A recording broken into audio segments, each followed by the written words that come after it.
you fresh your. Give it a sec. Go out and come back in. I can see us on there. So if y'all are watching this right now, we testing right now because Facebook, you know, it's having its issues. Well, so we're trying to make sure we can be on at 7.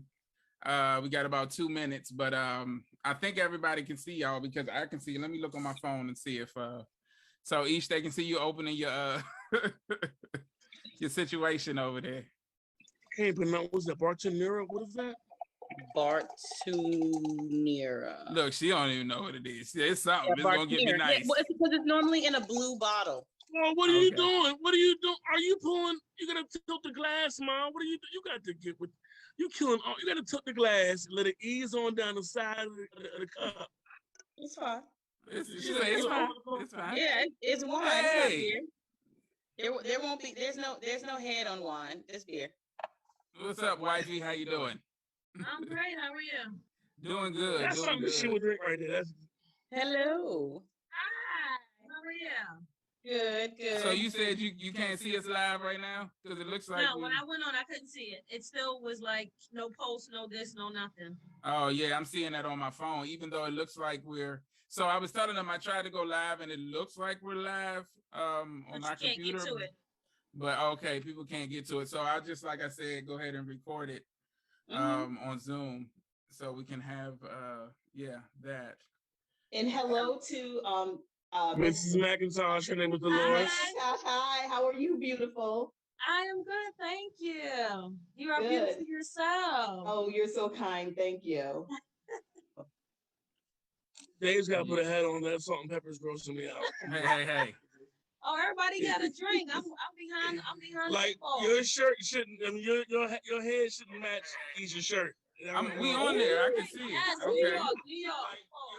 I don't know if anybody can see us, but we on there. So I can hear the feedback on something. You know, hear it? Still recording. Yeah, that's from. Yeah, that's from me. All right, 7 o'clock. Dave, what time is it? Yeah. Let me get it popping here. Wow. Did it give y'all the message? I got the message. This is being. I did get the message when you said something, yes, sir. Yes. All right, cool. So, give me 1 second. Sorry.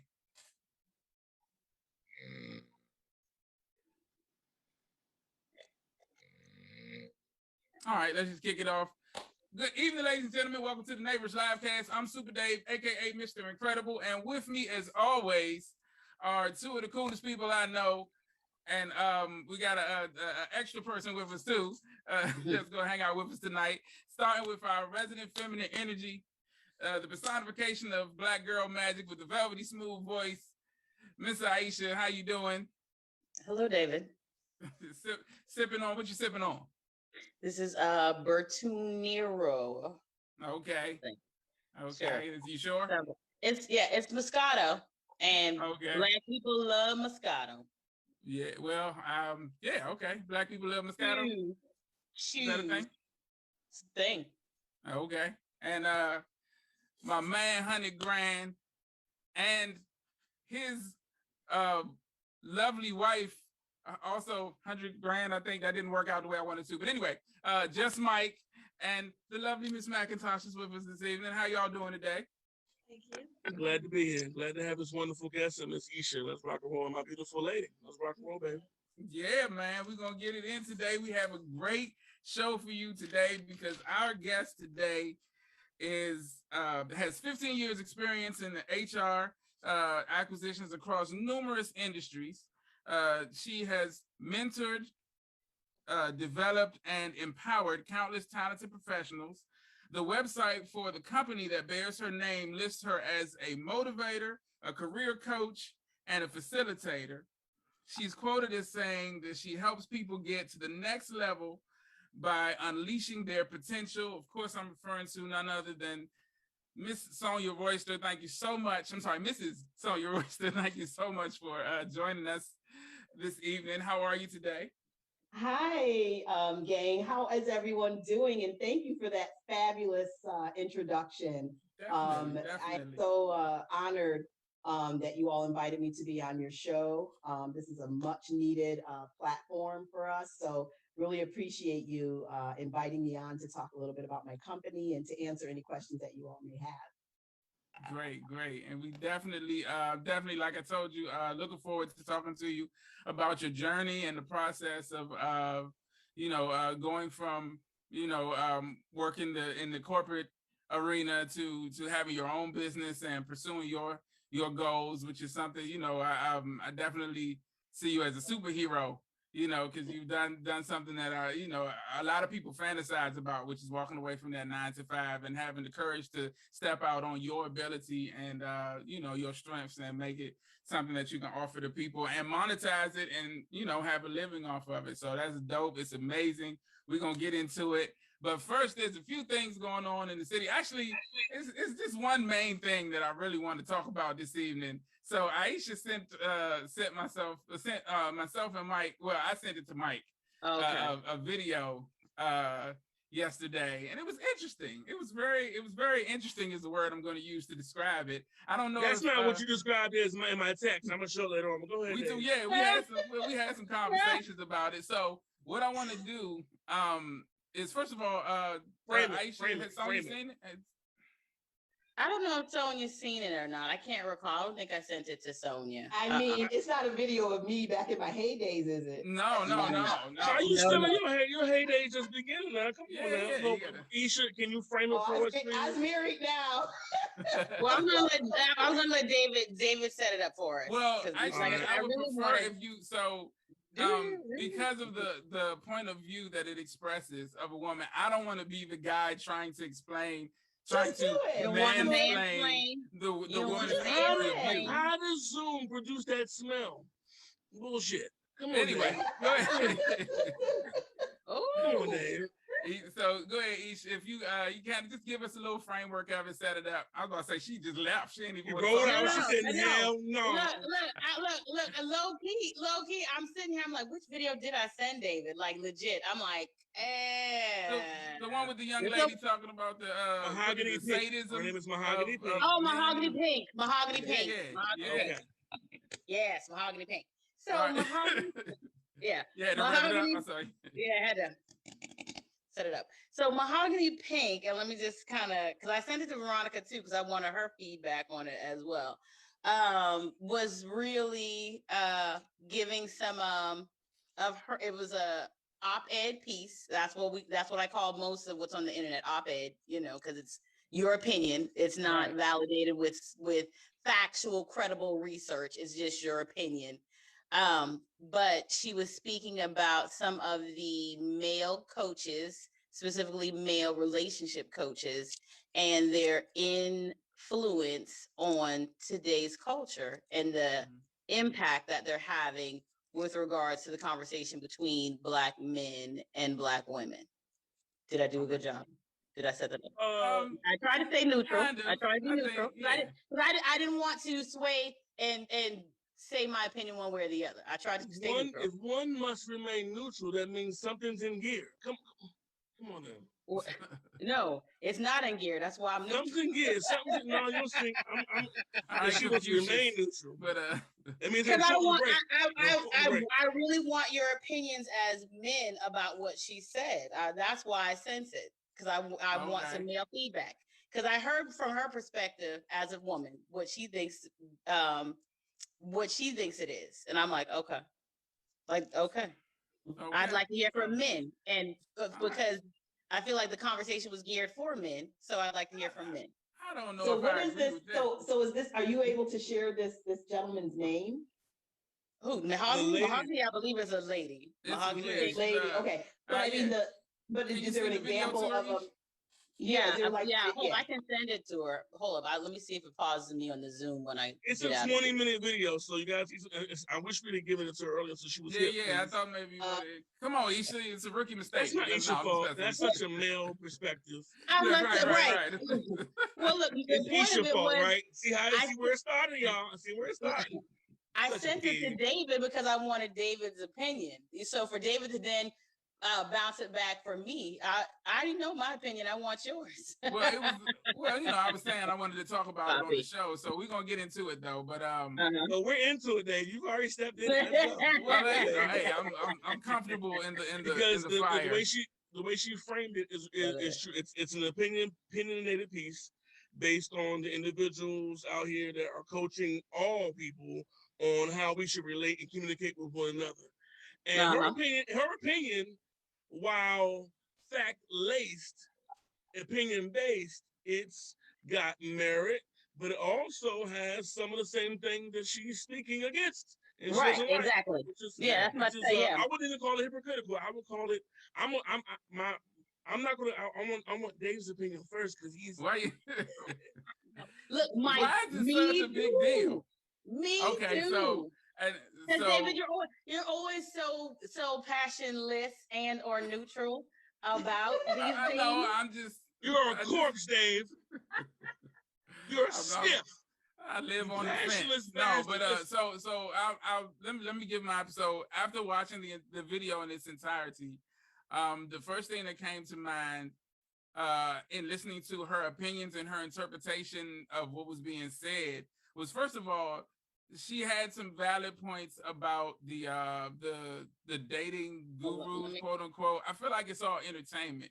So I don't feel like, people should be taking them too seriously anyway. And I definitely agree with it. A lot of it is BS or stuff that they're making up on the spot or coming up with to cater to this demographic of people who are, it's so many people out there looking for something to follow, right. And so that's part of the reason why I like to do stuff like this, is to give people actual information, like, talk to people like Sonya who have done the work, who have started a business or something like that, so that they can give actual factual information about the process and help people looking for stuff. But there are a lot of people who know that there are people looking for stuff like that, and so they just put stuff out there, right. And so that's kind of what this is falling into. Like I said, I do agree with some of the stuff that she said, but listening to her opinions of some of the conversations that the guys were having on their podcast, I was telling Mike, I liken it to like the two people sitting in the same place watching the same movie, or even more like two people reading a verse from the Bible and getting different things from it. It's like, I always say, you see the world through the lens of your own trauma.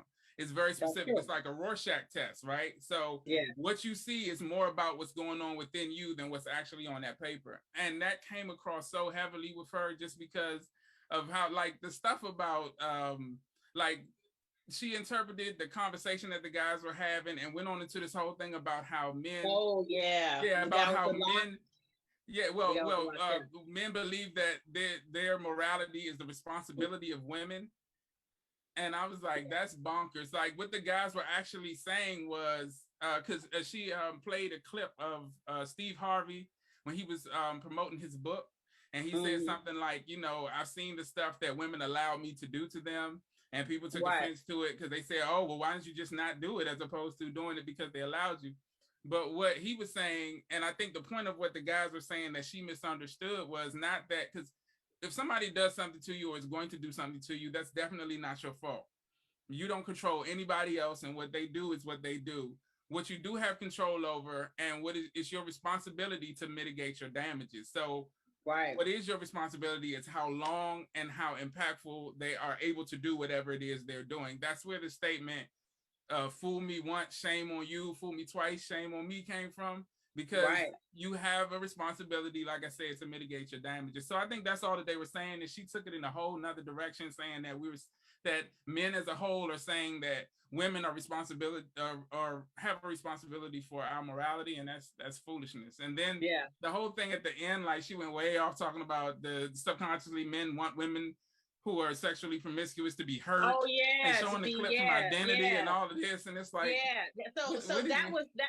That I definitely think speaks to the subculture of incels, and that's a whole nother. Yeah. And I think and I was like, ooh, I was like, girl, you doing a lot. So she said, oh, go ahead. I'm sorry, Aisha. I couldn't hear. There's a delay. What was that? I'm sorry. What was that, Mike? What's an incel? An incel. And look, these terms I get from Reddit. An incel is an individual who is involuntarily celibate. That's where the in the cell. A loser. All right, go ahead. Right. Yeah, but don't agree with him. Don't agree. Right. What losers, air quotation, they still want to be in relationships and have sex. So there's that. And I told Veronica teases me about this. That's but a hypocrite. Celibacy and sex don't go hand in hand. Well, no, but involuntarily celibate mean they don't want to do it. They didn't do so this. I don't think that's celibacy. That's that just sounds like rape. That sounds like rape. If you don't say, I'm just saying this is just what they call it on Reddit. I didn't make up the term. This got picked up on Reddit. Right. But what I told Veronica, I said, back in the day, sex workers served a real and viable job in the communities. Like sex workers had a palatable need. Like there's a need for that kind of engagement. When did that change? You speak in the past tense. When did that change? No, I'm just saying it's highly frowned upon, and I feel like I'm not saying it has changed. It probably is still the same energy.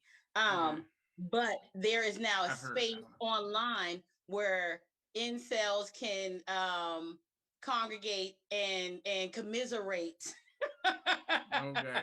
Got a lot of syllables, and they're not. I don't know. Yeah, you know what I mean. And that whole energy, I apologize. like I don't make it a business to go in those spaces often because it is so toxic. It's like the sludge of the internet. Like it is awful. And so, I apologize. We're not framing this properly. That's kind of where, to sum it up, that's kind of how I was feeling about it. Anyway, he never gave an opinion. He never gave an opinion. This is what I was trying to say. Hold on. Passionless ass never gave an opinion. Hold on. Give me a second here. Let me finish. So in summation, my overall synopsis of it is basically, I worry about like just what you were talking about, like those pockets where people get together, and because what she's doing and what she's tried to say that she was against but ended up doing is sowing those seeds of separation between men and women. In the space of that separation is something we see with like politics now, with almost everything. Is when these two sides aren't talking, whether it's men or women, black, white, police, black people, anything, you start to fill in the blanks with your own stuff, and it's typically negative. It's like, they sitting over there thinking this, so they da da da da, and that causes it widens that divide, and so it's breaking down the families. It's leaving kids unparented properly. It's so many things that come from that. It's so damaging, to society on so many levels, and so overall, I'm sorry, what you say, Mike? Y'all ever move into a new house, a new place, and are so tired from the move the first day or two, you just relax? You don't want to do what? You don't want to unpack it all. And so America is in that stage right now. And we're most certainly, because we're in the process of trying to go ahead and see what this house is. It is a house, whatever it is going to be. And then you listen to this woman, and she speaks about 72.19% truth. The problem is the brush. That much. It is, and the reason why you don't know that much is because you're a man. Well, no, but there is a lot of truth to what she's saying. But I agree There's with David. So much truth. Like the fact that, and I've said this as well, the fact that a lot of these life coaches are unsubstantiated. These people are not credentialed. These people aren't educated. These people they don't have any type of governing body to give them the authority to say what they say. So how can you, if you're talking about something that's chronic and systemic, why would you bring in someone who isn't even certified to help you? You know what I mean? Yeah, all they actually have is the empowerment that they receive from the audience. And she said it. Yeah, I was on, she said, well, I was on Clubhouse and it was 60 women that was listening to me. And she went back to it.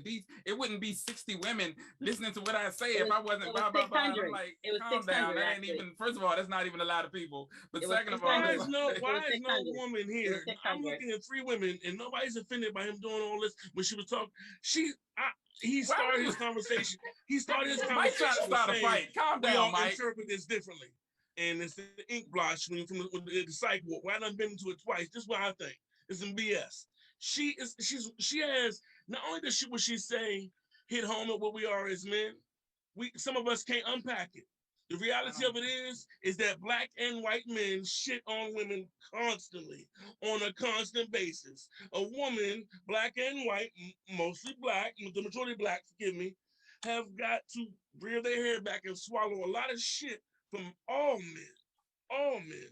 And the notion that these men would say, because I think my man was talking about she was big as a linebacker, and he was going like she was funny as hell. Yes, it was hilarious. Hey, Mike, Mike, before you go any further, I'm gonna remind you that Sonya said her mom is watching, so we want to keep it PG-13. She will be watching. Yes. Oh, okay, yeah. Eventually, we're gonna Zoom ID and let her chime in. She's okay. She's the one that taught me how to move like a boss, so she'll be all right. Okay. Because I can bleep out all of the stuff. I by no means mean to offend anyone, especially anybody's mom. No, you good, man. I'm actually speaking to men and not trying to speak for women, and that was her issue, her problem. Yeah. Men speaking to what their plight is, and men speaking to what they should be. And yes, men making a system in a society where they have to adhere to it, and they do. No matter how much they make, no matter how good they look, no matter how well they do what they do, wherever they do it, guess what? She's still a woman. And in some places, unfortunately, she could be high in the hog, or she could be a poor one, and she get her nose smashed in and thrown in a ditch. She's just another woman in a ditch. And that's what we've done as men. So all of our sisters, black and white. And the notion that what she say, how she come across is, I don't like what you did, Dave. I told you that earlier. I don't like. Come on, I'm ready for the when I listen to Umar, when I listen to Dr. Umar Johnson, and I'm like, wow, they call this man a doctor. Like, wow, this man is an awesome brain. I'm not awesome familiar power. with him. Who is he? I wasn't, and I won't want to even speak to how familiar I am. Okay. But I know that I heard him say he's against interracial marriages, and obviously, I'm proud of some interracial shit. So I'm offended by all that. I feel like we all are. The fact that you still see interracial. If you ever want to be black, purple, white, green, if you ever want to keep seeing us as human beings, you'll stop saying that we are black, purple, white, and green. We are the human race. How do you interrace that? How is there interracial? And that's an American thing, though. Like other countries, people who are from the islands, like they'll tell you, I'm Jamaican, or I'm Trinidadian. They're not going to say I'm white, I'm black. Like America, we're very racist. Only America, you're right. Only America. Very race driven. Like a German isn't going to say. They're not going to say they're going to say I'm German. They're not going to tell I'm German. Right. What were you going to say, Sonya? Go ahead. Hold on, Mike. What were you going to say, Sonya? Yeah, excuse me for interjecting. Sorry, there's a bit of No, I will say that, some, people of other races, in particular, white people, Caucasians, they don't, we're the only ones that have the light, the dark, the this, the that, the good here, the bad. They see a black person. They don't see right, exactly. Some of that other stuff. We're the only ones that are, caught up on that. Because they just know if something were to, go down in their neighborhood, they're just gonna be like a black man. They're not gonna be like a black man, light skinned with this and this and this. With full speed hair. Right. Here, we're the only ones, that's fact. That's fact. So I definitely agree that we need to really move past all of that and come together for sure. Yeah, and then to Mike's point, I did want to be careful too, because then we talked about this earlier too, Mike, about not trying to be. Oh no, it wasn't you. I said this too. I'm sorry. It was anyway another conversation I had. But now you have to share, and y'all. Yeah, definitely. It was just about not trying to be like exactly what Mike said, a man saying to a woman like how she should feel or how she should think or anything of that nature. And I always correlate that to like the plight of women to like race relations, to like us as men, especially someone like myself who feels like I've all my life advocated and supported women. And just to find out the level of stuff that they go through and to have a clear understanding of things that, they have to deal with on a daily basis. And I feel like the white guy finding out about racism, like, really? That's what's happening? They killing y'all? I would challenge that and say, if I'm understanding you correctly, Dave, I would say that, if a man is coming from a place of sincerity and honestly doesn't know, right? then it's up to the woman to know who she is and how she feels to really be able to articulate to the man, this is how you make me feel, right? Because I didn't wake up being respectful to all people. I had to evolve to this point, and I feel like the same goes for men. You don't know a woman. I mean, we're two different.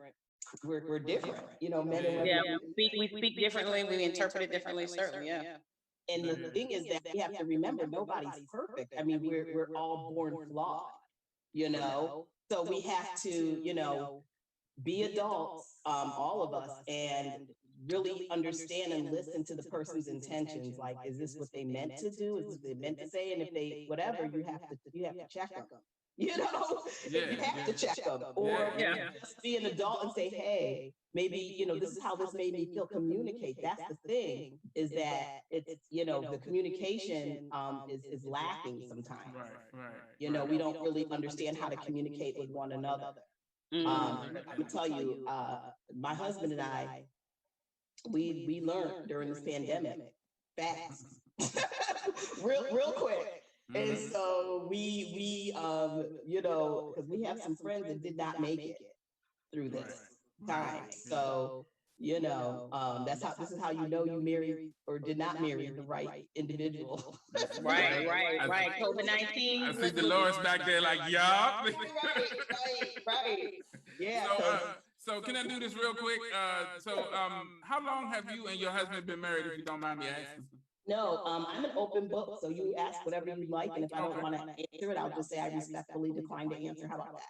Cool. All right. So my husband and I have known each other since 2003. We worked for the same company, different locations. I used to be an IT professional, and so we've known each other since 2003, just as friends.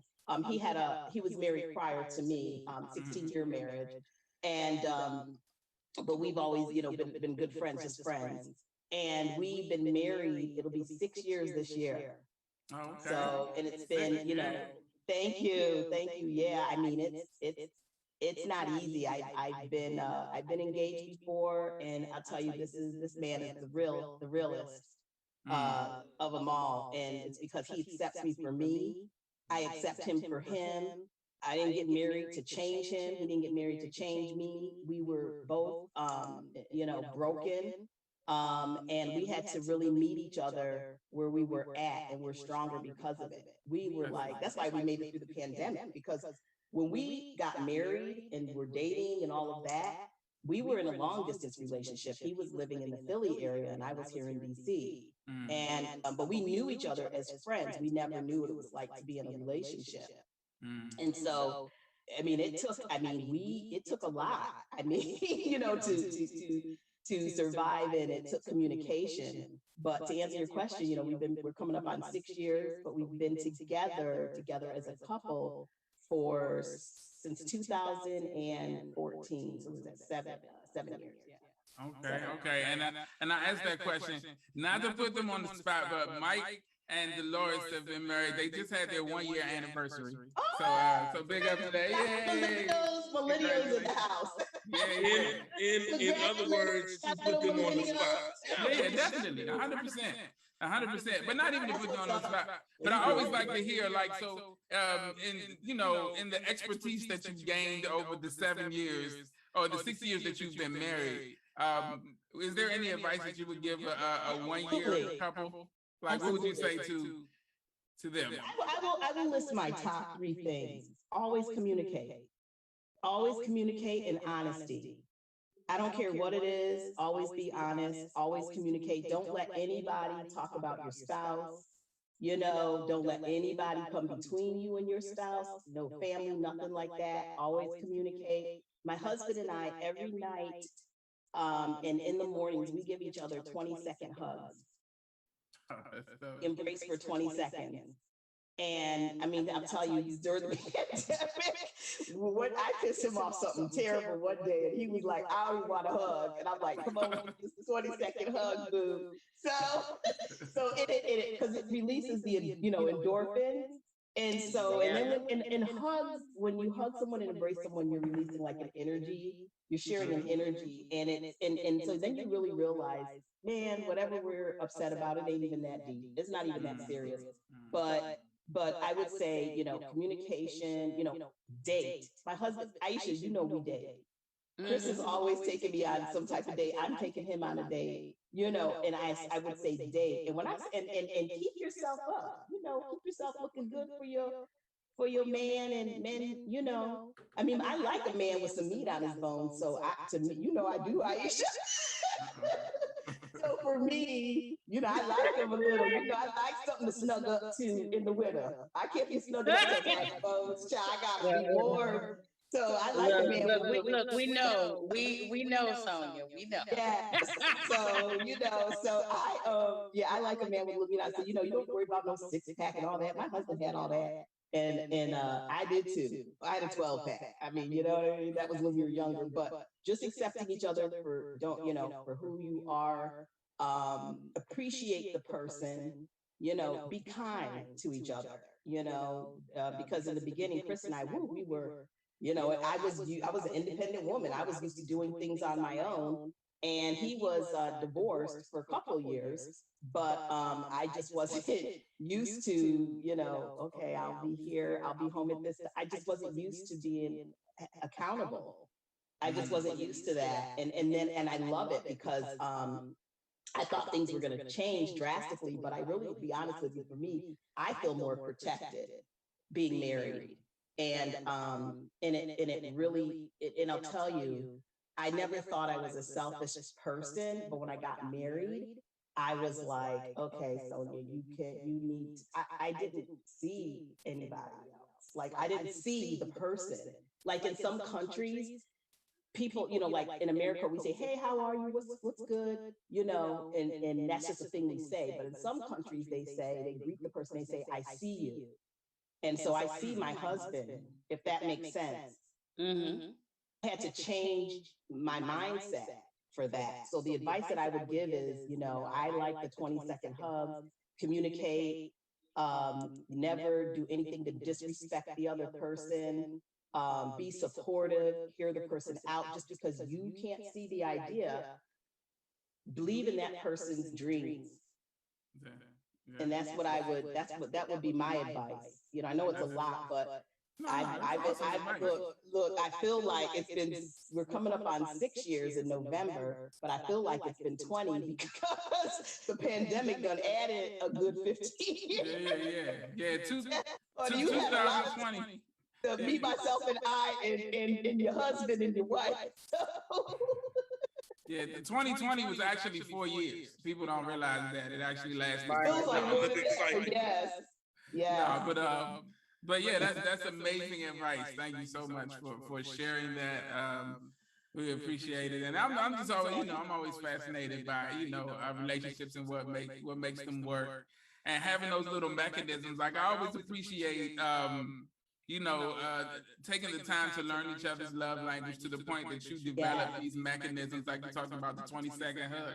I had a friend, I won't mention the friend's name, and when he met his wife, and we would sit and all have conversations, and they would talk about how in love they were and the little things that they would do for each other. And they talked about how they had made a vow when they moved in together right before the wedding, and we're never going to go to bed angry. So we have a room in the house. That's the angry room. And so if one of us gets too angry, we just go in the room and calm down. And then we come back out and we communicate, and it's love and it's beautiful. And after they got married, I came over one day and he was like, man, she's crazy. She's fighting, we arguing and all this. I'm like, what happened to the calm down room? He's like, I went in the room and she busted up in there behind me like, no, we're going to finish this now.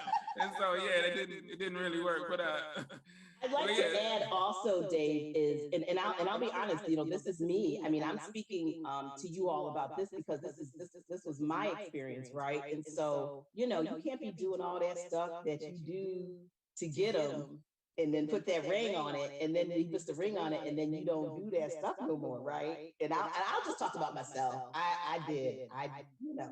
I'm like, I'm a wife now. I'm not doing all that stuff. And he was like, he's like, wait, but you're my wife. I mean, that's what he said. I'm just going to keep it real. And so, I had to I had to plow that lingerie hoodie and, do what it makes me do. Look, I was about to say, I feel like keeping it real. I'm not, they I'm not want talking more. about nobody else. This is just my story. Okay. Okay, so if it happens to resonate with any of your audience members, Right. you might want to pull that lingerie out, honey, and get up on that, drop it like Get the freakum dress. Okay. Because sometimes you got to remind the person why, in a visual manner, about that area of the connection. Yeah, but for women, Dave, you got to break it down. Like you're kind of combing over the stuff. You got to really say, okay, you're gonna put that lingerie on. You're going to do what you used to do. Okay. And he don't care that you're a little older doing it. He just wants you to do it because that's why he married you, because he likes the way you do it. Yeah. And I mean, the age don't mean nothing. He'll support your needs. He'll help you. I'm not saying like we're gonna be specific. I think we're all. You talking about you sure her mom's listening? You talking about her? Look, who do you think? I told you she taught me how to move like a boss, Mike. She taught me how to move like a boss. Okay, my mother's the one that told me you better go ahead and handle that business. Okay. Shout out to mom. She had a successful marriage. She's widowed now, but she had a successful marriage for a long time. That's good. Yeah. Widowed, unfortunately, but that's a blessing. How much do you think having that? How much do you think having that example affected how you interact in your relationships? Yeah, you're saying having a family unit. Yeah, and having that example of your mom having, you said having a successful marriage. Yeah, I mean, I would say a lot, right? Because I would say I would compare myself to, I was engaged, let me think, about 4 times, not including my husband here. One guy was engaged to twice, and it really boiled down to nobody really measured up to my dad. Okay. And so if I were to be honest with you, I knew what a successful marriage was like. Now their marriage was by no means perfect because my mother told me some stories and I was like, what? Word? So and so she, because they handled their business like they never argued in front of us. So I was raised by my stepfather at a young age, and then I have a stepsister as well. And so who was around a little bit. She was with her mom. We would see her, on the weekends. And so we, I just knew what a successful marriage looked like. My mom ran a tight ship. My dad ran a tight ship. But they, they had their issues, right? Like every marriage does. But it did make a difference because it was how I looked at men and compared men. And if somebody's trying to lay hands on me and I know that's not right because I know my dad did do that to my mom, I'm not gonna let you lay hands on me. Right. But my dad liked his, and I'm keeping it real. My dad liked his bubbly. Okay. And so I married someone who loves their bubbly. Okay. And so, I mean, you kind of attract qualities in your dad. At least I feel that way. At least I did. But my dad was a great man, and my husband's amazing. He really is. And so because he wants some bubbly, I ain't gonna get in his way. Shoot, we all need a little bubbly, especially after the year we've had, right? Right. Yeah. So I hope that, I hope that helps. Yeah, I appreciate that. And so I'm gonna use that to kind of segue into talking about your business and your journey and all of the awesome things that we want to talk about with you. Like I said, thank you so much for coming and joining us and sharing all of this with us. So I'm gonna get into it with you. I always like to start at the beginning. So I want to start, fairly early in the story with young Sonya. Do you remember when you were little and people would ask you what you wanted to be when you grow up? Do you remember what you would tell them? Yeah, I mean, I felt that I wanted to be. So believe it or not, I'm an introvert. I get my energy from myself. People say, "Oh, you're talkative." Blah, blah, blah. You talk. It's really that's not what introvert extrovert means. So I've always been someone, when I look back on my older self, looking back on my younger self, I always loved helping people. Mm-hmm. So I thought that I was going to be a lawyer, an actress. I had a lot of different things. But one thing I knew for sure was that I was a misfit. I really marched to the beat of my own drum. I'm more, I was always a leader, even as a young kid. I wasn't someone that, I follow my husband, obviously he's the head of my household, but I'm talking about, young Sonya, and and then being now a professional owning my business. So I've always, been that person, curious. I love to help people. I'm always sharing with information. So I wanted to be like a lawyer, or I knew I was going to be in the people business. I just didn't know what, to be honest with you. I just didn't know what and where I was going to be, but I definitely knew that. And I knew that I was different too, because the way people would treat me, people know how you treat them. And it wasn't always good. I was bullied as a child growing up. And a quick story, I remember this girl bullied me because I had two friends. I don't know if you all remember this term, but they used to call mixed people that were of mixed races, mulattoes. Okay, so I'm a Gen Xer, so I'm dating myself. And I had two friends that were mulatto, and one is still my good friend to this day, one of my really good friends, and we were friends since kindergarten. And this girl, I won't say her name, but she wanted to be my friend, but she didn't want to be their friend. And it was really about jealousy and hate. So this girl bullied me from like elementary school through going almost into high school, through junior high.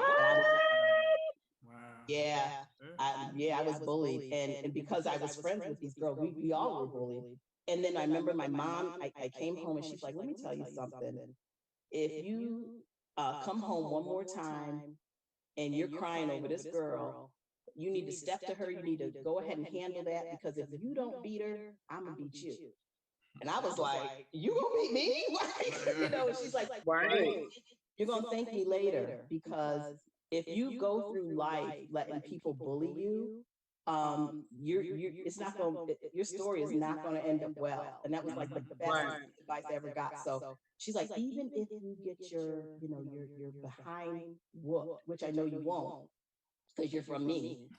She said, I will take you on a shopping spree. All you got to do is step to her. I don't care if you, whatever. I know you got this. And I was like, oh my God. I mean, I was petrified, terrified, And I remember I said, oh Lord. So she stepped to me and I whooped that ass proper like. Yeah, I was about to say, girl, because look, you wasn't and people treated me differently and saw me differently. And I know that sounds so elementary to some people, but I'm telling you, there's so many bullies out there on the job. Look, that's human nature. Yeah, human nature, we're based. Like the animalistic part of us in this establishing dominance. If someone feels like they can step you and say whatever, then you become their lackey. You know what I mean? So you gotta exchange courtesies.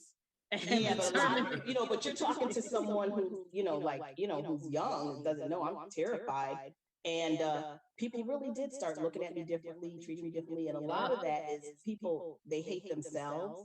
They're jealous of you. And they project it on you. Yeah. Projected on you, right. And you don't know that as a kid. So that was the best bit of advice. And so, some of my work that I do, I do work with, battered women for House of Ruth, and I do some other stuff, Dress for Success. Sonya's a fighter. So, okay. You need a bodyguard, call Sonya. Well, let me put it like this. If you need an ally or someone to stick up for you, yeah, for sure. Sonya. Absolutely. Because this is definitely a no bully zone. Yeah. So, Aisha, you've seen me in action. Oh, yeah. In action. Uh-oh. But, your girl ain't about it. Okay. We don't like bullies. We do not like bullies. No, we are. We like to be kind, and we like to help people out. And it's about getting people to the next level. I mean, we all have issues. We all have had stuff happen to us. So we don't need any bullies. And I can't stand a bully. Like if I'm one of those people, if I witness something, obviously I'm being smart about it, but I'm not about bullies. I've had a lot of, I worked with a couple of bullies in the workforce, and I knew exactly how to handle them, because I've been through it. It's not my first rodeo. Mm-hmm. Yeah. Who's gonna check me now, boo? So we know how to handle bullies. So before I move on to the next question, real quick, so I wanted to ask, like, what kind of mechanisms did you, or what did you do to have to deal with like work bullies, or what kind of advice would you give someone who's dealing with a bully at work? Yeah, that's a really good question. Damn, that's a great question. I do that from time to time. Yeah, no, it's a great question. How about in the corporate world, when you know there's a nice check coming your way, if you can just say yes, master, how you deal with that shit? Yeah, I mean, I'll be honest with you, you know, I felt to a certain extent, I won't mention the job, the company, but you know, one of the reasons I had left this one particular job was because I was feeling a bit like it could have been a bullying situation. And this person, and Aisha, I know you know what I'm talking about, because we had a Zoom call, because I had to call my girls for some intervention. And then I just said, you know, I spoke my truth, because it had a lot to do with, well, it was the last job, I may as well say it had a lot to do with the different pandemics going on. It was, well, you know, I won't say who it was, but it was, you know, it was someone that it was somebody that was high up. They pushed me, and so I will say that how I handled it, and I was very proud of myself, and that's how you know who you are and whose you are. Yes. I don't know. You got to know who you are. I'm not telling people to go quit their job. See, I had money saved up. I had a supportive husband. So I'm not saying that to do that. But for me, I'm speaking from my experience. The person was putting some things on me that were just going to be, were not going to be attainable. And so she was bullying me in different ways, like trying to attack my performance and all this other nonsense. And so what I did was, so what I did was I just, you know, went to her and said to the individual, and I said, listen, this is how I'm feeling. We can agree to disagree. And we just kind of went from there. I just kind of let things kind of play out. And then I eventually, I gave a notice. I handed in my resignation. I was very, very, I think I don't know if I shared it with you, Aisha, but it was very classy. You know, if you need anything, I can help train my new, whatever, I kept it classy. And then even my farewell and adieu letter I sent that to the company as a whole, because people did not understand what I was going through as a woman of color last year.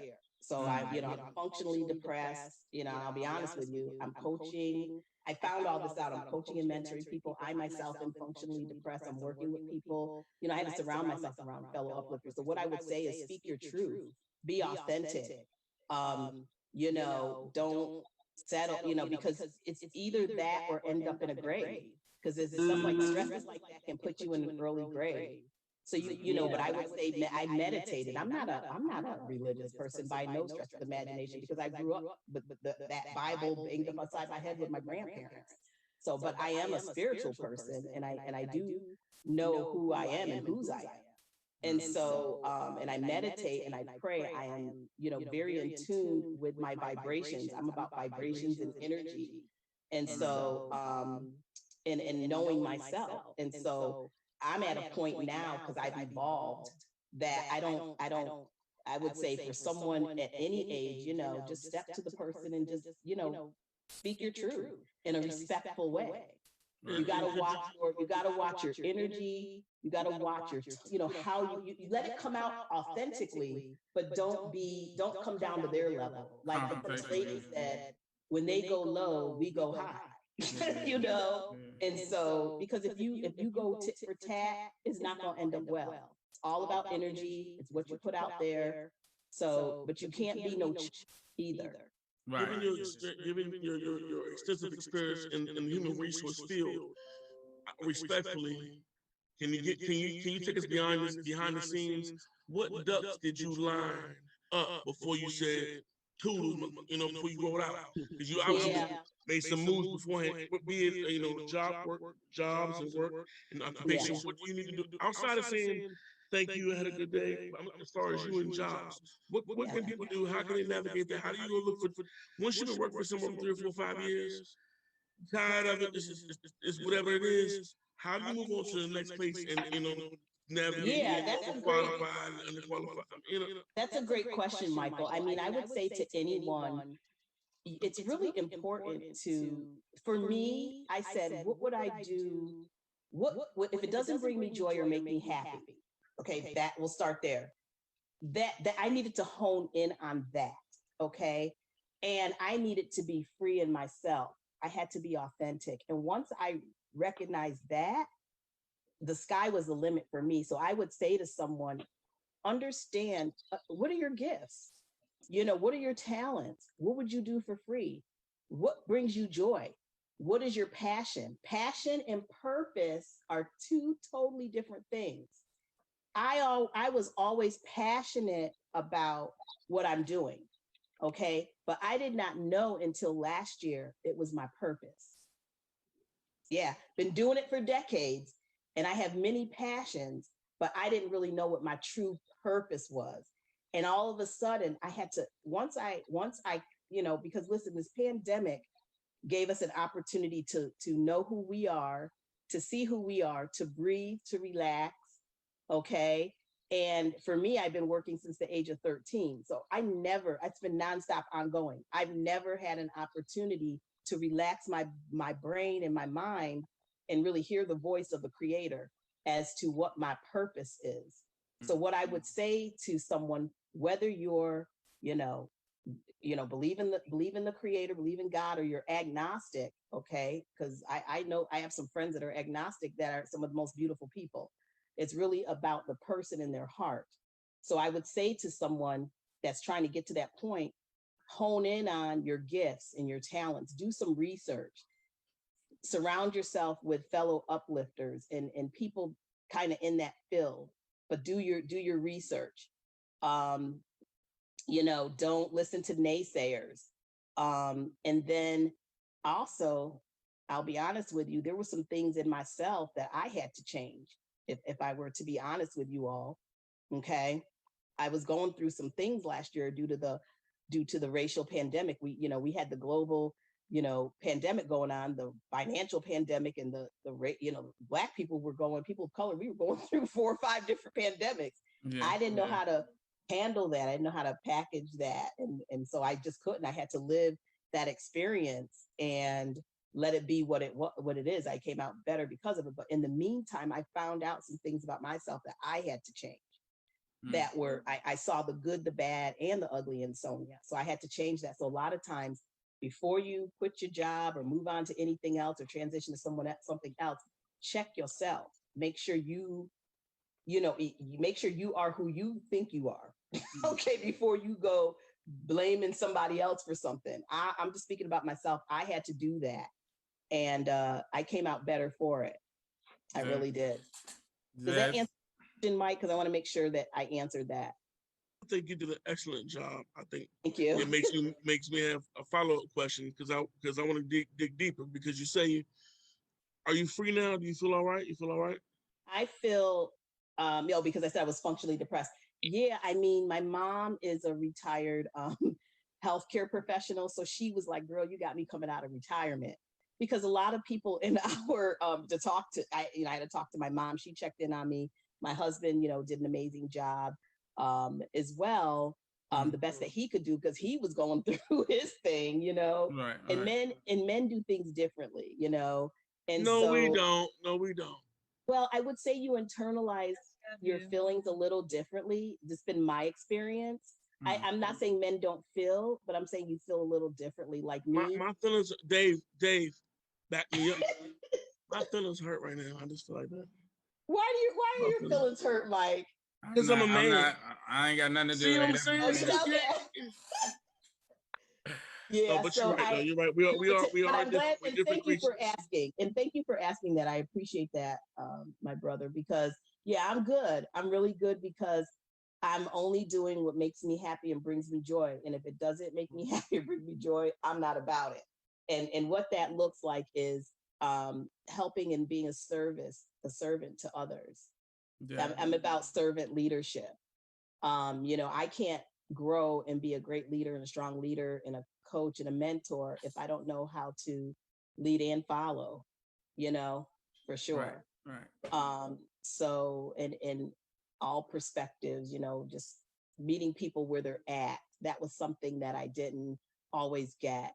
And so I got that definitely during all of this and over the past, 5-6 years. When you say meet someone where they're at, do you ever find yourself judging them in a way where you don't want to be judged yourself?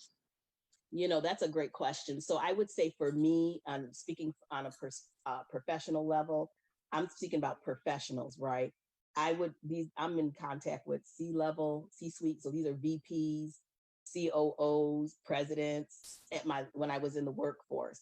And I just did not, I'm like, why are you, I'm looking at how much money they're making. And I'm like, why do I know this and you don't know this? Like, and I was feeling a certain type of way about it, I'm just being honest with you. And so a very wise person told me, and this was when I was in the defense sector, he was in a retired military. And he said to me, and it was one of the best pieces of advice that I really got in a really long time. And I asked him, I said, hey, as I move into this new industry, do you have any words of advice for me? And I'll never forget it. And he said, yeah, meet people where they're at. Just because someone has a PhD or they're at this title doesn't mean that they know more than you or they should know more than you. So meet people where they're at, because you're an amazing business professional. And I think you would really go far. And I'll tell you, that helped me in my career. It helped me with this business, and it helped me actually on the poker. When I shared with David and you that I play a little poker. So it helped me on the felt. If you're a poker player, that the felt is the table, as you guys know. Okay. So it helped me on the felt, dealing and working with poker, playing against other poker players and reads and tells and things like that. So meeting people where they're at it helps me every day in life. And again, Dave, I'm ready to ask some poker questions now. Like when you say, see, we're about to go way left, Dave. You play poker, Dave? No, I do not play poker. I've been trying to get you to play poker, bro. I'm good. I'm all right. Yes, let's have a poker party if it's okay with your queen, Michael. We'll have it at your house. My queen will host it. She'll host it. Okay. Bring your wallet, Dave. You're gonna get schooled today. I'm not. We're playing for bragging rights. And stuff. We're playing with Acorn. Okay, I'm self-employed. I'm trying to get my revenue stream coming in from the north, the south, the east, and the west. and to play for money and significant money when it comes to poker, I really feel like if I had it, I would be good at it. Only because my competition bust their ass all the time. So true story. We'll wait until she reconnects. It looks like Aisha's having a little bit of technical difficulty. She's coming back in now. Yeah, I'm here. Sorry, I had to switch devices, so I'm on my tablet now. No worries. Aisha, you have your camera on, or are you just going to be joining us autumn? See if I can rotate. Hold on, I'm turning it back on. They were asking me about poker, and I wanted you to tell them that you had went with me, if you remember. Oh, yeah. So Sonya is a very accomplished poker player. She witnessed it, and she was like, "You're still in? You're still playing?" Yeah, those tournaments take some time, right? The longest one I did was a field size of, and I wasn't even a year playing, to be honest with you. The largest one I did was a field size of a little over 1,200, and I took 7th place. How many days? A week? Yeah, that was a 1-day tournament. I mean, it was like a full day, like it just went nonstop. And then the other one, the first tournament I played in, which was just a small buy-in, it was like $360, but that was in Atlantic City. And you can Google me. I was last woman standing, and it was a field size of 1,100 maybe. And I was last woman standing. I think I was like, 20th place or something. And I had only been playing poker at that point for less than 6 months. Mm-hmm. She said, "You can Google me." I love that sign right there. That's a beautiful. I think it would come up my maiden name, so I'll have to send you guys the link. But yeah, I was last woman standing, and they did a little article. It was nice. It was fun. Nice. Yeah, and I love do. I have a passion for poker. I love it. I mean, I wouldn't quit my daytime job for it. I think I thought about it for all of 4 seconds, and I was like, yeah, no. So, but everything has every facet of the, or every portion of the journey has its own lessons. What has being, as Aisha calls you, an accomplished poker player, what has that taught you about life, and are there any skills that you apply to other facets of life that you learned on the felt, as you say? Yeah, I mean, yeah, that's a good question. I mean, so, you know, poker, you have to be, if you don't have patience, you don't need to be playing poker, point blank. And you cannot have any regard for money if you're playing for money. I'm out. I fold. If you can't take the money that you are buying into the tournament and feel comfortable lighting that shit on fire, don't even play. Yeah. Just speaking facts, because the reason I say that is, you know, you heard the term scared money can't make money. The largest tournament that I bought into, and I'm not even where I am financially right now, where I was then. I'm better off financially now, was like $3,500. And my money came out of my wallet shaking like a leaf. And I'm a risk taker sometimes. Now, you know, I'm married now, so my husband definitely keeps us grounded. You know, he ain't go, you know, I can't be using the mortgage money. No, but we have a good, you know, we're good financially. But I used my rent and my a little bit of my savings, because I was living at that time, I was living paycheck to paycheck. No shade on anybody living paycheck to paycheck, but I'm just trying to show you the state of mind that I was in. And I just had faith in myself. I used, you know, and at that time I had a car note. So that $3,500, and then when I was done with it, I think I had like a couple $100 left in my account. Now, did I have some male suitors that I could borrow the money from? If something, you betcha. Your mama listening. Your mama is listening. Who think taught me? I keep telling you. Shut up, Mike. This is where we don't, you know, follow what Mike wants to say. Okay, all right, that's right. So you know, I mean, so I had faith in myself, and things just really worked out for me with that, because like I said, I took 20th place. It was a one-day tournament, and I cashed for $48,000. So pre-tax. So not bad. Now I never did that again. I'm mad you paid tax. Shit. Yeah, well, I had to. Come get it out in the parking lot. They will come get it too, Mike. I always pay my taxes. I don't mess with Uncle Sam. Yeah, because he will come get it. But with Uncle Sam. Right. So I want to draw a line back to, you know, the journey to where you are now in coaching and having your businesses. So from where you began and the few things that you said that you wanted to be, how did HR come into, you know, your life? How did you begin that part of your journey in professional HR? Yeah. So, I mean, so this is true story. So I just fell into HR, as most HR professionals do. I was in the IT field. I was an IT manager, and I was a full-blown IT professional. And I just was tired of lifting 70-pound servers. So I got out of that, worked for a staffing firm called Robert Half Technology. They hired people in they hired people in you know, so if you work for their accounting side, it means you're a CPA or you have some type of accounting background. If you're technology, you know, if you work in their technology division, then they also have a legal division. So they only hire people that come out of that background.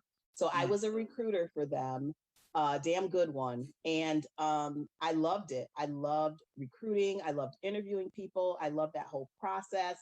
And so I worked in staffing. I was actually a high performer, a top performer for them. I worked for another staffing firm, another one after that. And then I started working, recruited in a company. It was in the defense sector. And when I got to that company, I'm interviewing with all these people, and I'm like, because normally it depends. Most, you know, if you're a recruiter, you typically, you know, depending on, you know, what you're recruiting for, what type of professionals, you're reporting into like the engineering department or a different department. And so I'm interviewing all these HR people. And so I remember asking the one guy, I said, They're like, yeah, they're going to hire you. Da, da, da. It's like, okay. I said, well, I interview all these HR people. Like, what department am I going to be reporting into? And they said, well, HR. So that was my first thing. And that was like little over, 15 years ago into HR. I got thrown into it. And because I used to think HR was the devil. I really did when I was working for other companies and I had to work with HR. And I'm like, what do these people do? Well, I could tell you they do quite a bit because I'm a talent acquisition. I'm in the area of talent acquisition recruiting, but I report into HR. So there's certain functions of my job that are HR functions, if you will. And so, so that's how I got into HR.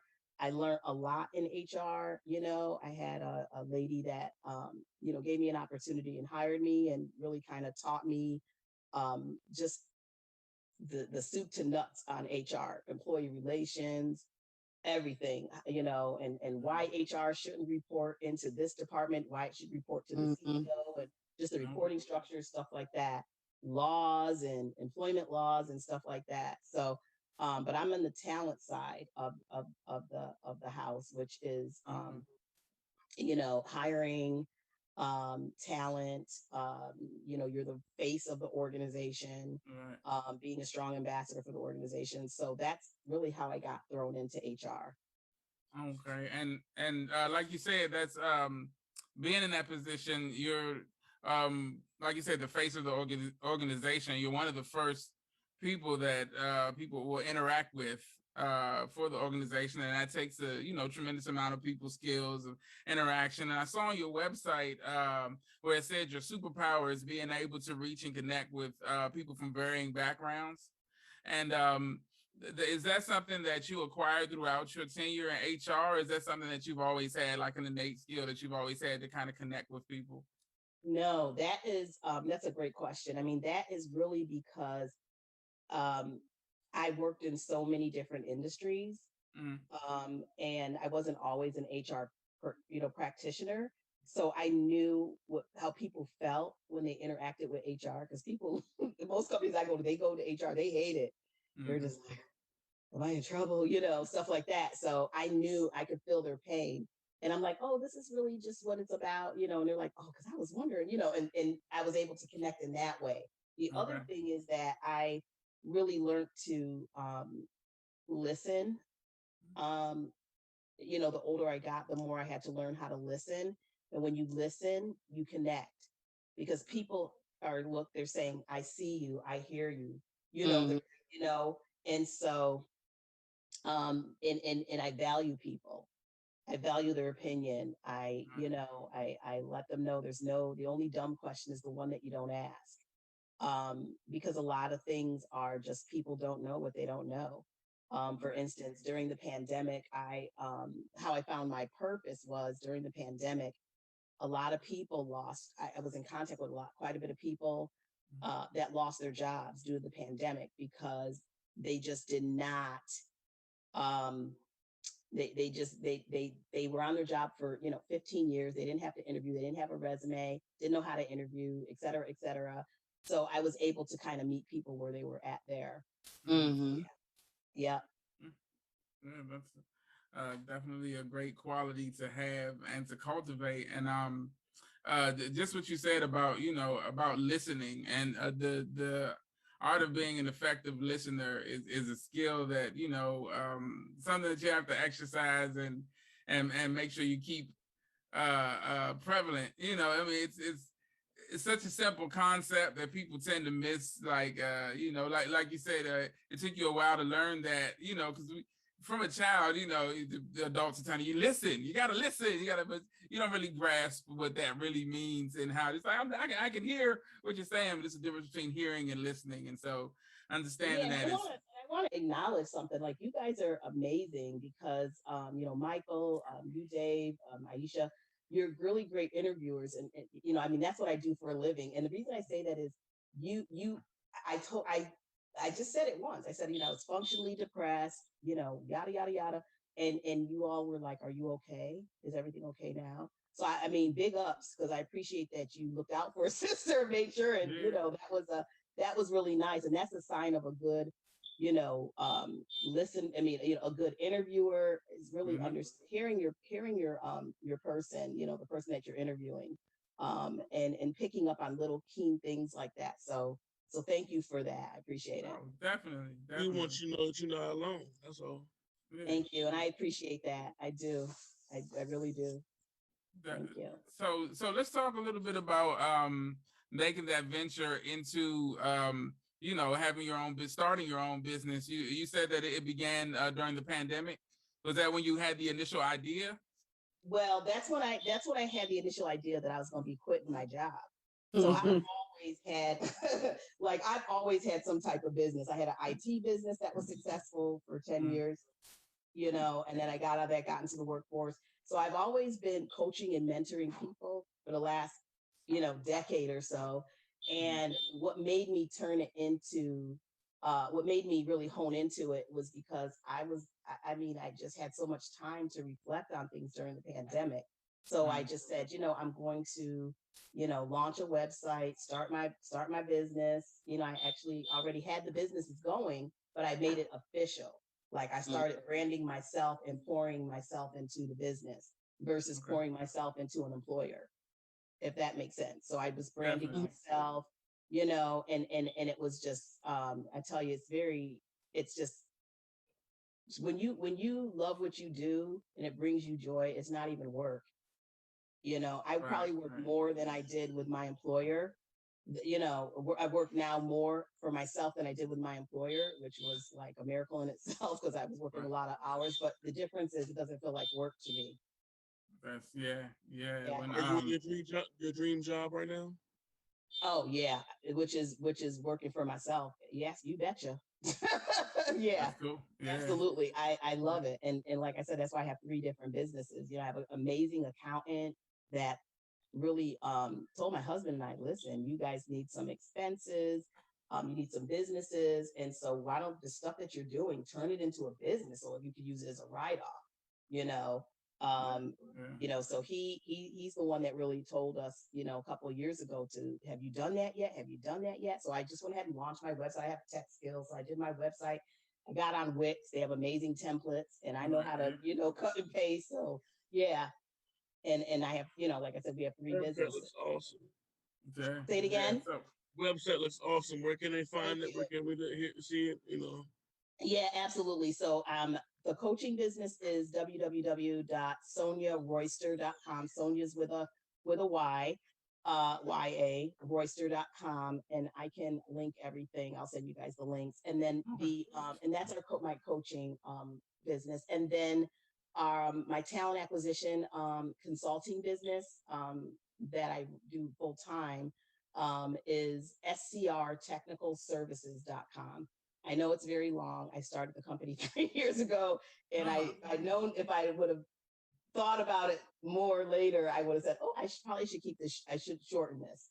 So, but lesson learned. It works. Yeah, It's good. It's yeah.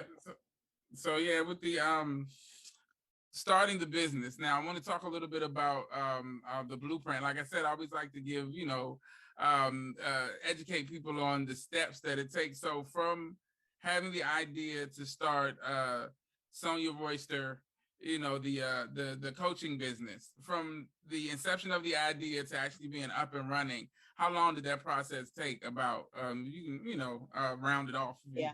So estimate. It took me I want to say maybe 4 or 5 months. The reason being is because I started getting imposter syndrome. Yeah, I'm just with you guys. I started getting imposter syndrome, and imposter syndrome. Yeah, so it's different things to different people, but imposter syndrome. I'm like, what am I doing? Why did I quit my job? Like I can't do this. Why am I here? So I was getting into a lot of conflict with me, myself, and I. So what I did was I just took a journal and I said, this week I'm accomplishing this. I will not move on to this until this is accomplished. Okay, because my creative juices were flowing and I was just doing little things here with this business, little things here with this business, little things here with this. Okay, I'm gonna launch YouTube, and not getting not one thing accomplished because I'm working on many things. So once I honed in on, and this is just me, because I just had a lot of ideas, like just some great ideas, and I just didn't want to, and then nothing got accomplished. So what I did was I just honed in on one thing. And once I did that, I was able to get my website up and launched, written and everything. The process took 4 months, but once I put my mind to it, I literally did it in 2 days. Yeah, that's such a real place, especially for, when you have all those ideas and stuff, like that imposter syndrome of feeling like I'm not really what I'm saying I am. Somebody's gonna one day find out and be like, you're not, but like you said, being scattered all over the place. It took me, like, I'm 41 now. It was up until about 5 years ago that I really started focusing on one thing at a time and actually accomplishing things, as opposed to having a bunch of things that I'm doing and telling people about all the things that I'm doing. And then when they don't get accomplished, it's like, that's when that imposter syndrome comes. Like, I've never done anything, but yeah, because, it's so true. I mean, you just said it. And so once you hone in on that one thing, then you can move on to the next thing. And then, because I did our company website. I did that in a day. Because I just shut everything down, shut everything off, Right. So until I got that done, I said, I'm not doing anything else until I get this done. Yeah. Right. So, were there any obstacles that you faced in starting your business? And, what was the biggest obstacle, would you say, that you faced? I mean, I'll be honest with you, so I have an amazing accountant. I'm about sharing. I told y'all I do share information, about sharing information. So, one thing that was beneficial, I surround myself with fellow uplifters. I have A-listers in my corner, like you all, in my accountant that gives me information, because we need people that are in certain areas to give us information. Okay. And so my accountant was like, you qualify for PPP. I was like, word? And he said, yeah. So we got the PPP money for both of our businesses, and we just found out we got the loan forgiven. So that was money, and I don't mind sharing it with you. It was a little over $20,000 for each business. Now, we weren't like that fool that's up there with $1 million buying Lamborghinis and stuff, because we are legit. Our stuff is legit and official. Right. So we did everything the legal way. We have receipts and we account payroll and all of that, like legit businesses. And then we got it forgiven. And cool. So can I borrow $6 from you? Is that no? I'm just messing with you. Good. I'm just messing with you. Put your cash app. Okay, I got you. I'll send it to you later. It's good. No, but go ahead. I'm sorry. I just was. So $6. Say I know. That's all you want, Dave. That's all I need. $6. Oh, don't be greedy. Is my motto. What you say, Dolores? That because the $6, she won't say no. At least Yeah, that's right. That's there right. You go. Yeah. Because if you ask me for 7, it's definitely no. That's the line. It's 7. See, I knew. So we got the PPP money, $20,000 for each company, and you had to use like 60% towards payroll, and then 40% towards like operating expenses, your rent, whatever. So it was good to have that additional income. That certainly helped. Cushion the blow. Definitely. Yeah, and then the fact that we just found out we got it forgiven. So both loans got forgiven. Yeah. When I logged into to our bank account, my husband, he logged in for his business, I logged in for mine, and we were like, the loan was gone. It wasn't even there. So and then we got the letter from the SBA. It was a wonderful feeling. So we celebrated with a thank you, Dolores. So we celebrated and with a nice little dinner, and we pampered ourselves. And so we didn't buy no Lamborghinis. Right. Yeah. No, I'll stay away from that. We took care of business. So that to your question, that helped. And I'm happy to share. I'm just share that with people. Like, we pay our accountant. I don't think it's expensive. I can't really say it's great, but if you're interested, I'll send it to you. But he's a brother from New York. Has a nice bona fide CPA firm, and he also does some other type of work in an office building. I mean, doing big things. And he's like, look, if y'all look, you wonder why a lot of these billionaires, or millionaires, I should say, they don't have to pay any taxes. So he's like, y'all better get with this program. And so we got a refund last year. Him doing our taxes, because we had quite a bit of write-offs, and we had those businesses, and we were running the businesses. I mean, I won't say it was easy work. It was difficult. I mean, it wasn't easy work at all. I mean, but I love the difference is I love what I'm doing. So it doesn't feel like work. And so there's just programs out there for us, if you're a business owner, that a lot of us don't know about. Like, I didn't know anything about the PPP until he said something to us about it. I know about it from the news, because a lot of people, those people you were referring to that bought them Lamborghinis, they got, people asking them where they got the money from now, and they go into real prison and stuff like that. So. I said to my accountant, I said, you can only give me 20,000. You didn't get $1 million over here. Like, you only give me 20 G's. Like, trying to keep you out of jail. Right. Did you want jail time or no jail time? Right. 20,000 is. Right. Yeah. So I want to talk a little about specifically about coaching. And in the first conversation that we had, at the beginning of the show, Aisha had mentioned, we were talking about the quote unquote coaches who do, like relationship advice and things like that. And so I have a lot of friends who do career coaching and also life coaching and things like that. And one of the things that they've expressed to me is that there are two types of people that they typically encounter: the ones who understand the true benefits of having the advantage of having a coach to guide you, to help you, to give you, the things that you need that you may not be getting. And then there are people who look at it as sort of a pseudo business, sort of a fringe kind of something that's not going to be around forever, or something that people don't need. So me having people, knowing people well who are in that industry and understanding the necessity for it, I definitely see it. But for people who don't, for people who feel, or maybe on the fence about it, what would you say to those people about the necessity or the benefits of having a good coach in business and maybe even in life?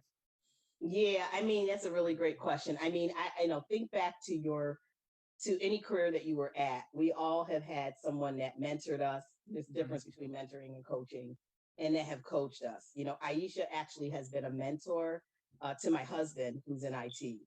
And so she's been an incredible.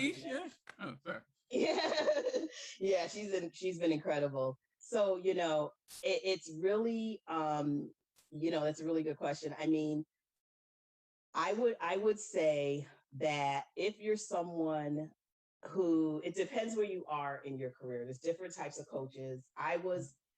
The program I went through was through, shout out to Tamara Kellum Washington at Dynamic Insights LLC. Her link to her page is also on my website. She's a health coach.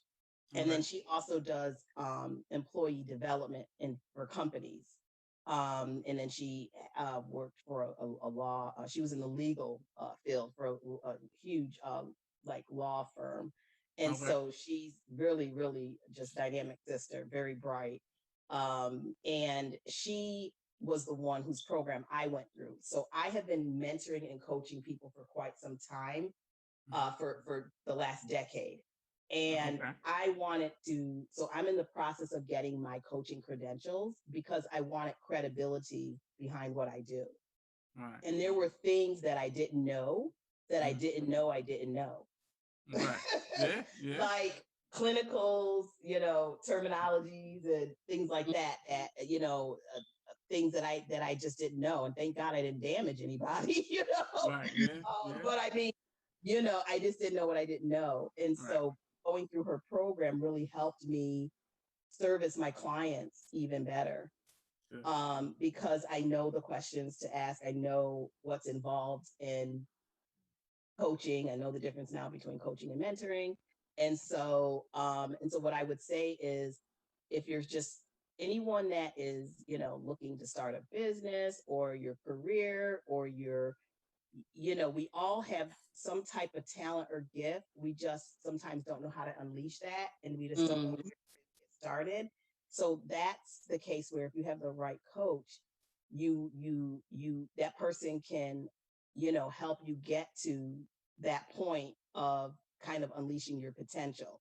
Now, I had someone, I will tell you, and by me about to get certified, coaching through ICF, International Coaching Federation, they have a set of coaching like principles, and you have to be ethical, and you have there's certain documents, and you have to put disclaimers like, I am not a licensed therapist, this is not therapy, things like that, just so that, because sometimes and so one of the things is,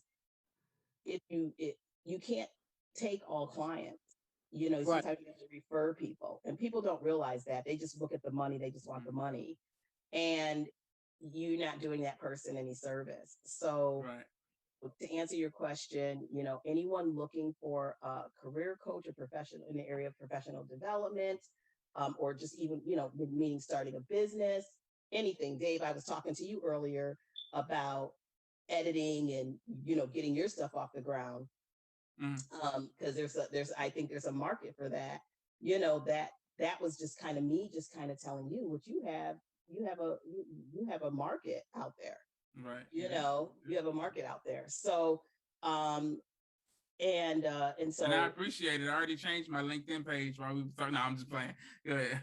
You are so funny, yeah. And so you just want to, and so that's what I would say. And hopefully I answered your question. I mean, I just really want to be honest, because people glamorize stuff and do this and that, and it's just not all about that. It's just being real with people, because you don't need to be college educated.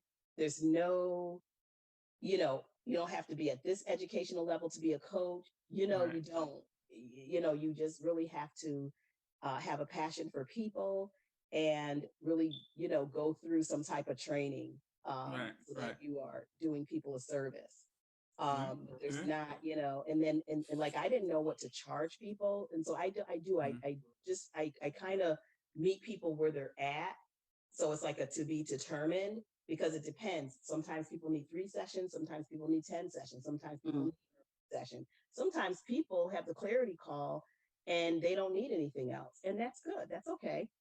I'm glad I was able to help, because I really truly am about helping people unleash their potential and getting them to the next level. It's not really about the money for me.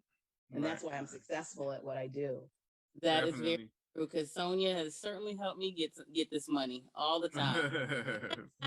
She helped you get to the bag, Ish. And Aisha's friends. Sonya, can you help my... And then she was like, we won't mention the person's name, but the girl was just amazing. And I'm like, girl, you can fetch for this, and this, and girl, why don't you do this on your resume? And then now she has a job and she's rolling like a boss, because a lot of times people just don't know what they don't know. And the other thing I do is I was also a comp out. I work with compensation. So within HR, you have to know each job has a associated salary band with it. This, and you make this. If you're this, your title's this, you make that. And so I would, I have a lot of people that are career professionals, like where Aisha's at, to people that are just starting out, getting into management, that they don't know what to ask for. And so I'm glad to share that information with you, because we have to look that's out empowerment, definitely. Yeah. And we need us in these spaces. Yes, you know who I know somebody in particular who really use that information. Yeah, his name is Mike. No, I'm just playing. I'm just messing with you, Mike. I couldn't hear what Mike said. I know someone who can really use that information. Okay, holla. Yeah. My number's on the website, brother. Call me anytime. You family. Oh, my sis over there, sis, call me. I got you. Oh well. No. It's just by happenstance we're having this conversation about how about having worked your butt off and gotten a couple degrees and being told you're overqualified and being stuck in a place where you like my wife succeeds effortlessly. She works her ass off, and they reward her. They also take for granted what's there, the effort, the hard work, the attention to detail, and the way her co-workers appreciate her. That relationship, that communication, you know what I'm saying? And I mean, it's a shame when, you know what I'm saying, somebody works so hard and they don't get what's due to them. I personally, go ahead. No, go ahead. I apologize. No, what we about to say? Okay, yeah. So I will say in this and this is for free. You're welcome. Because nobody told me this. Your energy that you let off sometimes tells people how they can treat you and how and what they can and what you can make. And sometimes it takes some balls to leave a place to go somewhere else where you are treated and seen. Because sometimes when you're at a place, people will only see you a certain way because you're familiar, and they can't, sometimes people see you how they see you. That goes for me. Where I was at, I'm rolling like a boss. I got a job in a contract in one day, and I started my coaching business, and I'm out here in these streets, trenches, up here on this beautiful show, which I love, and thank you all. And I appreciate you all. You all are my family. And I mean, it's about networking, it's about uplifting each other. You got to be around people who see, fellow uplifters. And you all know what I mean by that. People that see you for who you are. Because sometimes if you come into a job at a certain level, it's hard for some people because they don't have your good intentions. Can I just keep it real? Yeah. They have your best intentions, and they're only gonna, for their selfish reasons, they want you to stay stuck. Yeah, they're exploitive. It's exploitive. I'm that person. That's gonna be, I'm not the popular kid. I'm trying to get people paid and getting people to that next level. Right. Look, we ain't working for peace around here. And we, that's what I say. Pizza and platitudes don't pay no bills. Okay, so. Cheers. Yeah, when you go in for those performance evals, like I'm big on that for myself. I make sure to demonstrate and quantify how I've contributed to our organization and assisted us in whatever the objectives and goals are. Now show me this money. Like, right. But it all boils down to. And if I may interject, Aisha, I mean, let me tell you, I've known Aisha since 2006 or 7, long time. Yeah, a long time, yeah. And she's someone I consider, one of my best friends. And so, yeah, she is. That's my girl. And so I will tell you, when I was in staffing, when she left her one position, I hope she doesn't mind me telling the story. She gave me her manager's name so that I could backfill her job because I was in staffing, and that's what I did. And so she went over to another country to learn that technology for a year. I'm so proud of her to this day. And I remember talking to her manager. I was like, who are you looking for? Like, what does that profile look like? He goes, Aisha. And I said, well, I mean, and she, let me tell you what she did. What my lesson learned from that was, she focused on service. She focused on her uniqueness. She's accountable, dependable, reliable. Great, the clients love Aisha. She's you talking about Aisha? I didn't know. I'm just playing. Work with her, and that's the key. Is people want to be able to work with you too. Mm-hmm. And I'm not saying being a an Uncle Tom and all of that. You get what I'm saying. People want people to work with you. They don't want someone difficult, but they want someone real, and you got to be real. And so I say all that to say, when Aisha came, we hired someone, but I think he didn't take the job or something, the candidate. And so when Aisha came back, they held that job for Aisha. Right back up in that spot. With a raise.